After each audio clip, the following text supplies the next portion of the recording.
ہوں۔ سرکار غوث اعظم رحمت اللہ علیہ نے فرمایا کہ بتاؤ بات کیا ہے، تمہارے اوپر کون سی مصیبتوں کا پہاڑ ٹوٹ پڑا ہے؟ تو اس مرید نے عرض کیا کہ سرکار، میری عزت کا جنازہ نکل گیا ہے، میری آبرو برباد ہو گئی ہے، میں لٹ گیا ہوں۔ سرکار، میری اکلوتی بیٹی ہے، بڑی خوبصورت ہے، میں نے اپنی بیٹی کو گھر میں ہی رکھ کر تعلیم دی ہے، میں نے ابھی تک اسے گھر سے باہر کسی کام کے لیے نہیں بھیجا ہے، میں نے اپنی بیٹی کا نام فاطمہ رکھا ہے۔ سرکار، میری بیٹی میری اجازت کے بغیر کبھی گھر سے باہر بھی نہیں جاتی، لیکن آج جب میری بیٹی چھت پر گئی تو وہ چھت سے واپس نہیں آئی۔ میری چھت پر دیواریں بھی اتنی اونچی ہیں کہ وہ دیوار پھیلانگ کر بھی نہیں جا سکتی، لیکن پھر بھی میں نے اپنے دل کو تسلی دیتے ہوئے اپنے آس پڑوس میں پتہ کروا لیا اور رشتہ داروں میں بھی پتہ کروا لیا ہے، مگر کہیں بھی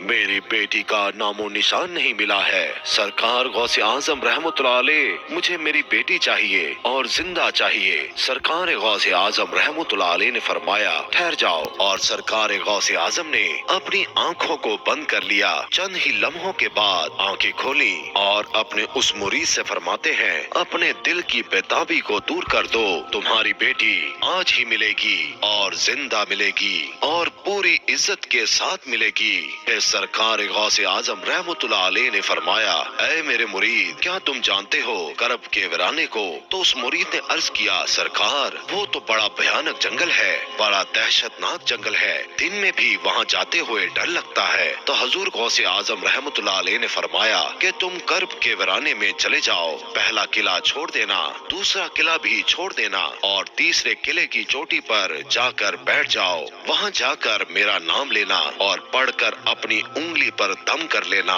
اور اپنے چاروں طرف ایک لکیر کھینچ لینا، پھر وہاں سے جناتوں کی فوجیں گزرنا شروع ہوں گی، وہ جنات دھاڑتے ہوئے بھیانک آواز نکالتے ہوئے تمہارے اوپر حملہ کرنے کی کوشش کریں گے، لیکن کوئی بھی جن میرے نام کی کھینچی ہوئی لکیر کو پار نہیں کرے گا۔ جب وہ تمام جنات کی فوج چلی جائے گی تو آخر میں شہنشاہ جنات کی سواری آئے گی، اور وہ شہنشاہ جنات اتنا طاقتور ہے کہ وہ بڑے بڑے پہاڑوں اور درختوں کو اکھاڑ سکتا ہے، وہ سب کام تو کر سکتا ہے، لیکن میرے نام کی کھینچی ہوئی لکیر کو وہ بھی پار نہیں کر سکتا۔ پھر وہ شہنشاہ جنات آپ سے پوچھے گا، پھر آپ اس کو اپنی پوری داستان بتا دینا کہ میں حضور غوث اعظم رحمت اللہ علیہ کا مرید ہوں، انہی کا بھیجا ہوا ہوں، مجھے میری بیٹی آج ہی چاہیے اور زندہ چاہیے اور پوری عزت کے ساتھ چاہیے۔ اگر میری بیٹی کو کچھ ہوا تو میرے پیر کے قہر سے پوری قوم جنات کو کوئی نہیں بچا سکے گا۔